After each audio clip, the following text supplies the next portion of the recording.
Assalamualaikum warahmatullahi wabarakatuh. Salam sejahtera, Om Swastiastu, Om Namo Buddhaya, salam kebajikan. Perkenalkan, nama saya Jeffrey Sembiring. Saya adalah salah satu dosen Universitas Musamus pada Fakultas Pertanian jurusan Agroteknologi. Pada kesempatan kali ini, izinkan saya akan menjelaskan salah satu RPS mata kuliah yang saya ampuh, yaitu dasar-dasar perlindungan tanaman. Mata kuliah ini terdiri atas 3 SKS, 2 SKS-nya teori dan 1 SKS adalah praktikum. Adapun CPMK mata kuliah ini, yang pertama adalah mahasiswa dapat mengetahui arti dari perlindungan hama tanaman. Yang kedua, mahasiswa dapat mengetahui jenis-jenis organisme pengganggu tumbuhan. Yang ketiga, mahasiswa dapat mengetahui konsep timbulnya organisme pengganggu tumbuhan. Dan yang terakhir adalah mahasiswa dapat mengetahui teknik-teknik atau taktik-taktik pengendalian dalam organisme pengganggu tanaman. Dalam mata kuliah ini saya mengajar bersama dengan tim, atau lebih tepatnya mata kuliah ini diajar oleh 2 dosen. Yang pertama saya sendiri, yang kedua adalah Ibu Johanna Aniki Mendes, SP MSc. Biasanya yang mulai perkuliahan adalah saya sendiri, jadi saya masuk pada minggu pertama sampai dengan minggu ke-8. Sisanya minggu ke-8 atau minggu ke-9 sampai minggu ke-16 adalah untuk dosen yang lain, atau dalam hal ini Ibu Johanna Aniki Mendes, SP MSc. Untuk pertemuan pertama, pada umumnya saya melaksanakan kontrak kuliah dengan mahasiswa. Pada saat kontrak kuliah, saya berusaha untuk memotivasi mahasiswa, memberikan arahan agar mata kuliah ini bisa lulus. Nah, setelah itu juga saya memotivasi mahasiswa agar bisa mengerti hal-hal yang lain untuk mata kuliah yang lainnya, dalam artian memotivasi mereka untuk bisa menjadi seorang sarjana pertanian yang bertanggung jawab. Nah, di dalam awal mata kuliah atau perkenalan, saya juga menyampaikan hal-hal yang penting bagi mahasiswa, termasuk komponen penilaian. Kemudian dalam mata kuliah ini juga saya memberikan kritik atau saran atau ruang bagi mahasiswa untuk memberikan hal-hal yang mereka anggap perlu atau untuk menunjang mata kuliah dan sebagai evaluasi untuk di kemudian hari. Nah, adapun aspek penilaian yang saya laksanakan pada mata kuliah ini, yang pertama adalah aspek pemahaman. Dalam aspek pemahaman ini ada tugas mandiri, ada praktikum, dan ujian tengah semester. Yang kedua adalah aspek soft skill.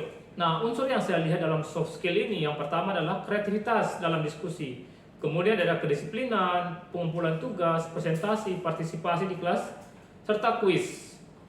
Nah, teknik saya dalam memberikan mata kuliah atau materi pembelajaran ini, metode yang saya gunakan adalah pendekatan dengan studi kasus. Pada umumnya saya mengajak mahasiswa untuk belajar teori, kemudian saya mengajak ke lapangan untuk melihat lebih konkret hal-hal yang ada di lapangan, yaitu bagaimana tanaman itu memiliki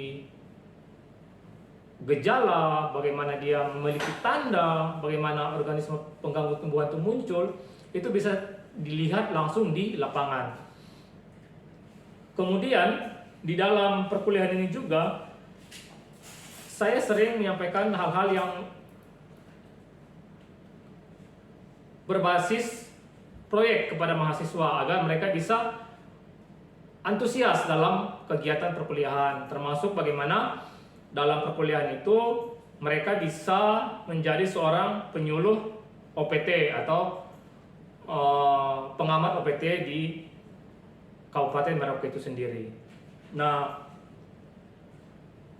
hal-hal lain yang saya berikan kepada mahasiswa selama perkuliahan adalah mengajak mereka langsung selain ke lapangan, mereka bisa saya ajak ke karantina tanaman. Di sana juga mereka bisa belajar dan bisa memahami pentingnya karantina tanaman, termasuk bagaimana kita yang berada di wilayah perbatasan Merauke. Demikianlah mata kuliah yang saya ampuh. Semoga memberi gambaran pada bidang pendidikan dan pengajaran di jurusan Agroteknologi Fakultas Pertanian Musamus. Isakot BKI, Isakot KAI, satu hati, satu tujuan. Terima kasih. Selamat siang semua. Untuk hari ini kita akan masuk materi materi yang ketiga, yaitu pengenalan tentang kelompok jenis, gejala, kerusakan, dan pengendalian hama-tanaman. Secara untuk keseriusannya untuk mengikuti perkuliahan pada pagi hari. Oke. Yang pertama adalah yang perlu kalian ketahui ketika kalian belajar tentang yang namanya hama penyakit, maka ketika melihat tanaman yang sakit atau rusak, maka kalian pertama itu harus melihat gejala kerusakan, pertumbuhan yang tidak normal. Kemudian yang kedua adalah kalian harus bisa menentukan penyebab gejala kerusakan dari tanaman tersebut. Apakah itu dia hama, penyakit gulma, kekurangan dan kelebihan unsur, ini unsur hara ya. Kemudian yang ketiga yaitu ketika kalian melihat bahwa ini adalah diserang hama, berarti kalian harus mencari penista hama. Kenapa harus diserang? Nanti kita lihat. Kemudian berikutnya adalah kita harus menetapkan kelompok dari kelompok mana. Kalau kemarin kan atau mata kuliah sebelumnya kan kalian sudah tahu apa sih yang disebut dengan hama? Seperti apakah yang hama-hama itu bagaimana sih? Nah, kemudian yang paling penting adalah ketika di lapangan adalah ini memperkirakan tingkat kerusakan tanaman, memperkirakan tingkat kehilangan hasil oleh petani. Ketika tanaman rusak berarti yang merugi adalah petani, bukan hanya tanaman sendiri. Nah, mungkin seperti ini intensitasnya ada yang kusut, berat, ringan, kerusakannya bisa diukur dengan persen. Nah, di penelitian kalau kalian nanti tertarik ke penelitian tentang hama penyakit, maka kalian harus tahu hal-hal seperti itu hitungannya dan bisa dikonversi ke rupiah. Kemarin salah satu kakak kalian ya, namanya Bonifasius Patmos itu meneliti tentang intensitas serangan untuk hama walangsani, dan dia bisa mengkonversi kerugiannya ke rupiah. Jadi dengan 1 hektar ini untuk jenis ini ruginya 1 juta, untuk jenis ini 1.250.000, untuk jenis ini 950. Nah itu, jadi ketika bicara dengan petani, kalian sudah bilang bukan lagi hanya mengatakan ruginya sekian persen, tadi bingung berapa persen. Tapi ketika kalian mengatakan ruginya untuk varietas ini 1.250.000 rupiah per hektar, atau ruginya 1.250.000 rupiah per setengah hektar, maka kalian akan tahu ternyata kerugiannya seperti itu. Nah, seharap kalian juga demikian. Kemudian yang perlu adalah mempelajari sifat-sifat biologi. Ini lagi berhubungan dengan pengendalian. Ini nih, kenapa kita harus perlu mempelajari sifat-sifat biologi? Karena itu berhubungan dengan pengendalian. Karena kalau serangga yang di dalam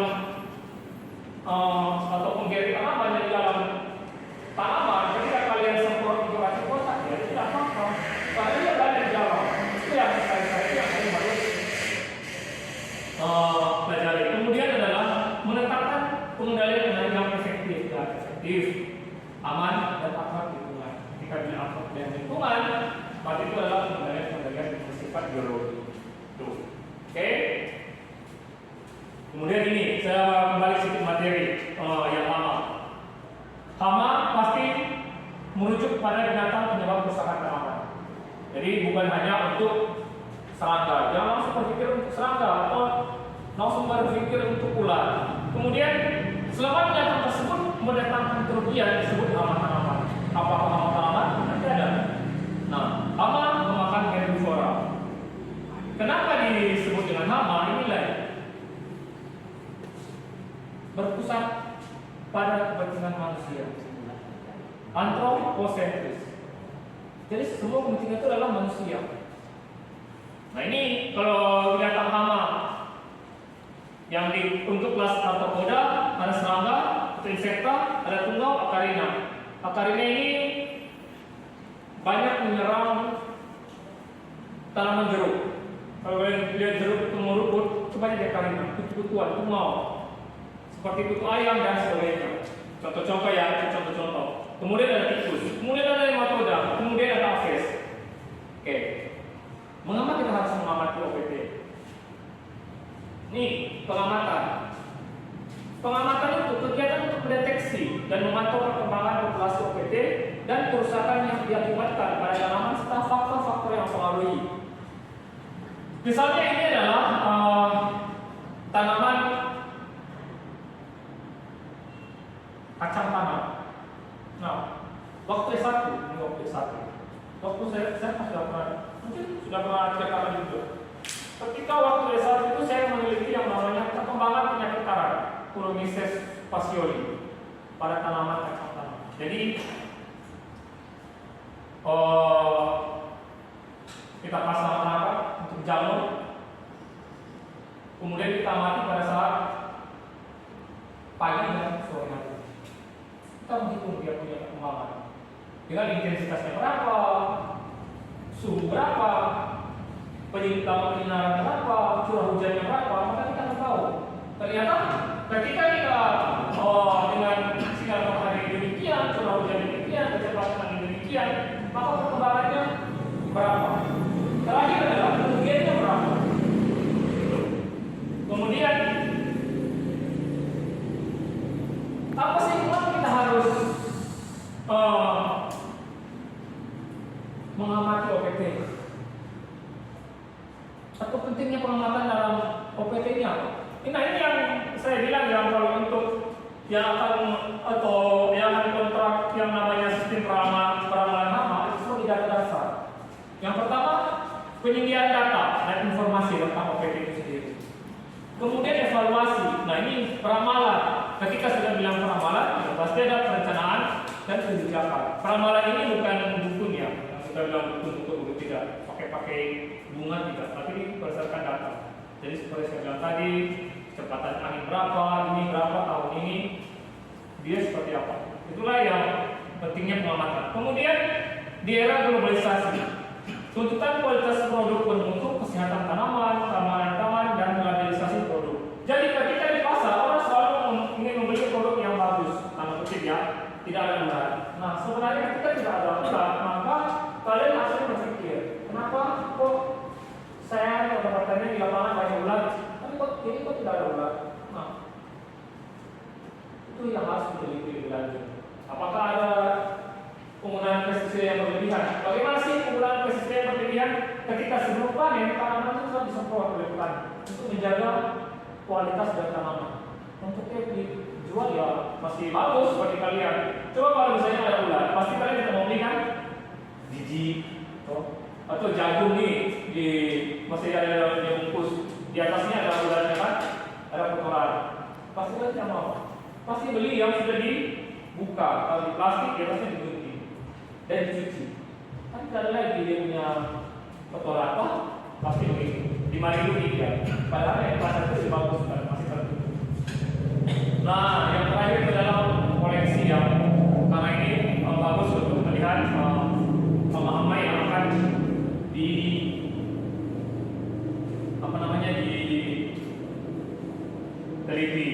Kemudian ini nanti saya jelaskan di slide berikutnya.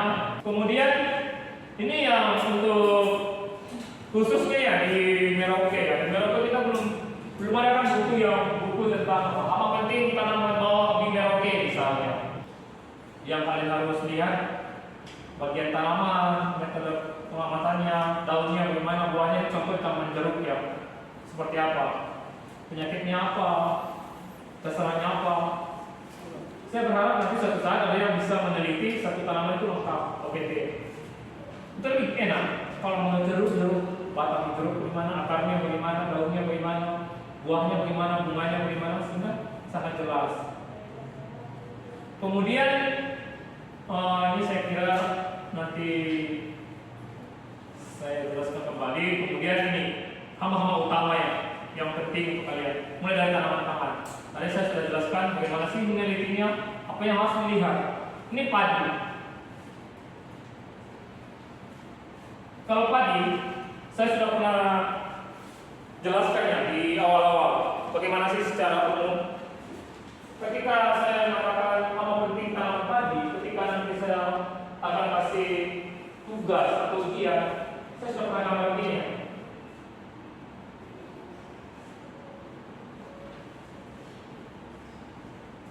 0 sampai 14, 14 14 sampai 28, 28 sampai berapa? 42, 42 sampai 56, 56 sampai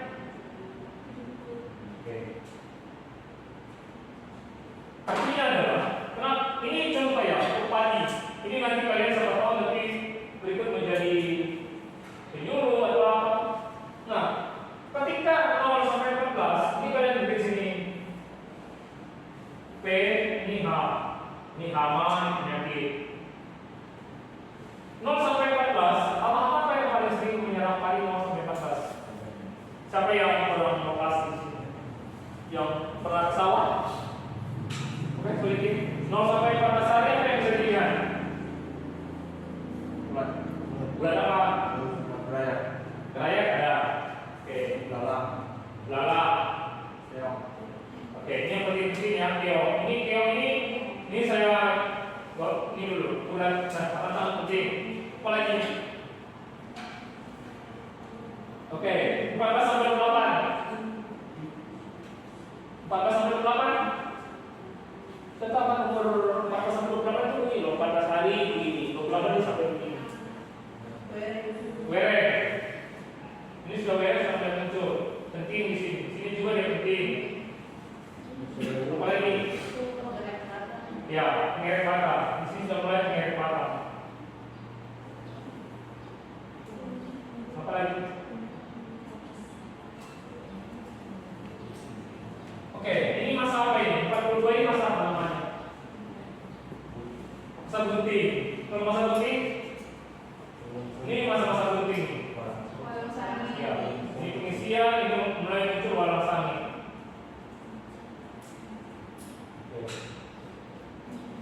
Nah, maksudnya kakinya dibuat seperti ini. Ketika kalian bilang makan tanaman apa saja harus dibuat seperti ini. Mulai sini penyakit hawa laut, ini mulai dari muncul hawa laut. Ini rata-rata sama ya. Penyakitnya bercak coklat. Cap coklat. Nah, kalau penyakit ini di umur sini, apa namanya? Pernah kalau lihat petani, apa yang paling penting di usia tanaman di 56 sampai 70? Apa? Umur sini kayak sudah. Belas sini. Selain belas apa? Yang merugikan sekali apa?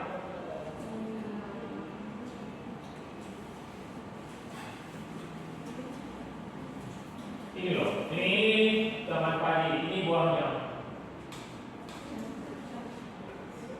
Di sini dia putus.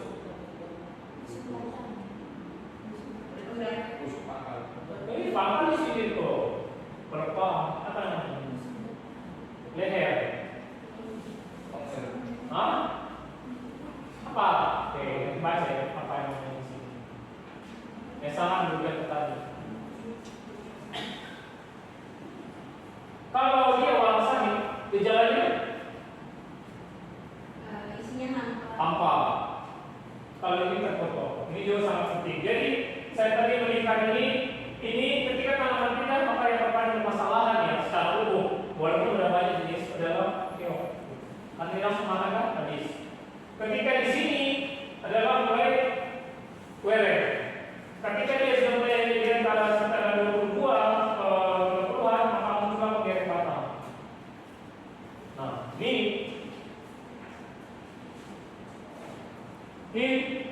pengerek batang. Jadi pengerek batang kalau kalian lihat saya dari sebenarnya dari atas, oh ini pengerek batang bisa terlihat. Karena ini gejala-gejalanya hampa. Ketika bilang hampa ya kosong, hampa kosong kan? Kemudian nanti ini pengendaliannya, nanti saya akan contohkan pengendalian yang lain. Tapi yang untuk sementara gejalanya seperti ini, hampa, ini menguning, pucuk daun menguning, mudah dicabut. Jadi kalau dicabut ya ini, karena dia menggerek di dalam.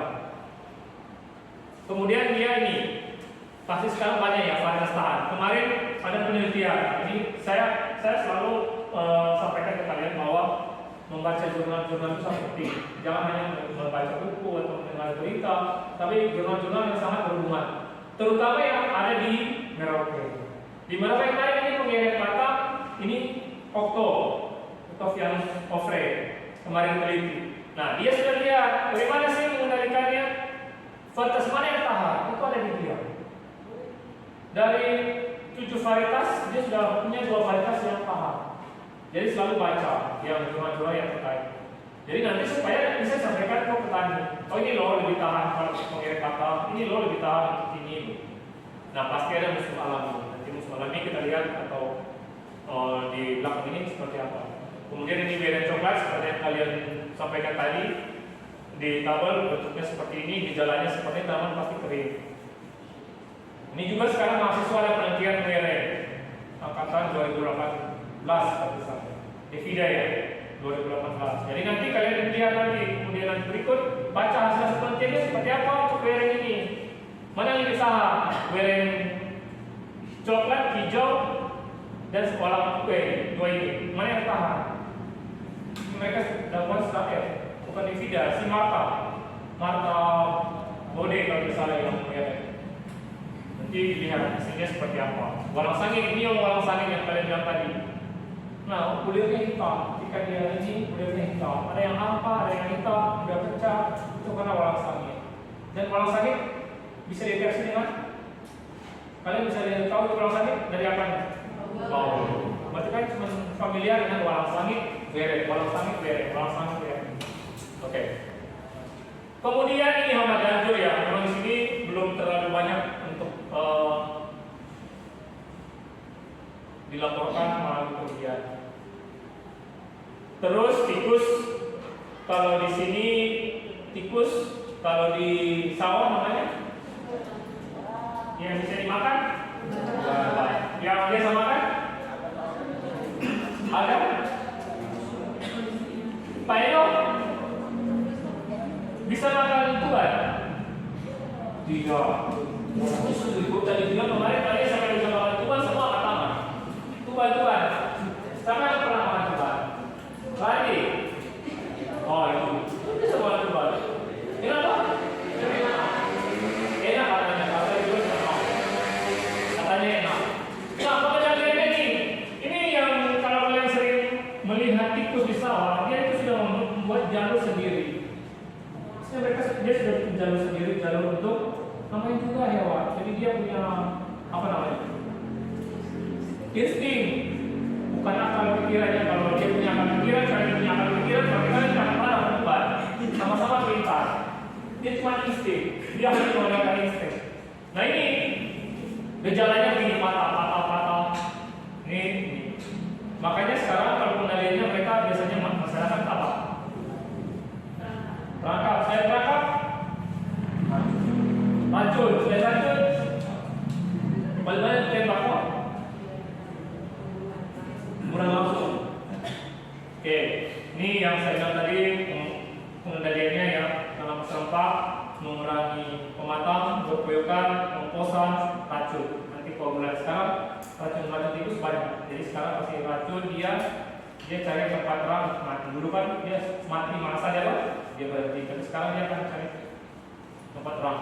Ini nematoda untuk di Merauke belum dilaporkan ya. Kemarin ada isu di Merauke itu ada nematoda, tapi ternyata sudah diteliti oleh Balai Karantina. Nematoda belum ditemukan di Merauke. Gimana? Ini yang kita delay kemarin. Jadi kok, tapi kurang. Oke, ini yang paling penting adalah alat kacang ya, Agromyza fascioli. Ini namanya juga lalat. Kalau dia lalat, bukan lalatnya ya, bukan imagonya, bukan lalat sama ya, bukan imagonya, tapi dia punya larva. Oke, bisa ya. Oke, jangan nanti bilang lalat ini lalatnya yang merugikan. Dia punya larva, tapi pasti larva itu dari imago atau imago dari larva. Mana duluan? Oke. Kemudian yang berikutnya yang penting ini penggeret bolong.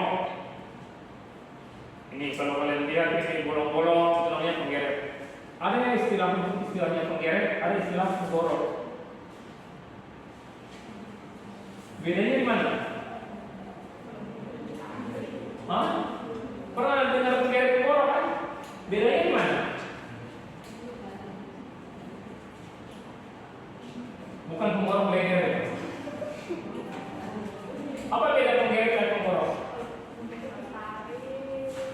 Hah? Oke, nanti baca ya. Minggu depan akan saya tanyakan. Apa beda penggerek penggorok? Kemudian penggulung. Penggulung daun. Ini gejalanya, kemudian ini pengendaliannya. Namanya juga penggulung. Mirip dengan penggulung daun pisang. Pernah lihat kan? Daun pisang digulung-gulung. Nah, ini pertumbuhan tanaman. Kenapa dia merugikan sekali digulung? Tadi kan kalian sudah, atau selama ini kalian sudah belajar yang namanya fotosintesis. Ya pasti ketika daunnya ini daun itu tempat, iya, fotosintesis. Makanya dia merugikan. Kemudian ini, nah, tanaman yang berikutnya adalah jagung. Kalau ada yang tanyakan, angkat tangan ya. Kalau jagung di sini, karena tahun lalu saya lakukan jagung, ada dua hal penting. Yang pertama adalah tongkol jagung. Tongkol jagung ini namanya, makanya seperti yang saya sampaikan tadi, ketika kalian beli di pasar, kalau dia masih pada daun, masih ada hambanya ya kan? Dan itu sekarang loh laku. Kenapa? Karena yang paling banyak ke pasar itu perempuan. Pasti ketika lihat dia ulatnya di atas ujung atau kotorannya, dia mau beli. Nanti penjualnya kupas, potong sedikit, cuci, lalu kalian beli. Padahal sebenarnya mendingan yang masih fresh. Kan orang belum pegang. Kalau saya pegang, dicuci. Nah, ada dua. Kalau di sini, kalau untuk penggerek tongkol jagung, ya kemarin saya teliti di dua distrik Tanah Miring sama distrik Kurik. Kalau penggerek tongkol, nanti kalian baca lagi ya, nanti di jurnal-jurnal yang saya tulis. Ini penggerek tongkol ini paling tinggi di Kurik. Penggerek tongkol.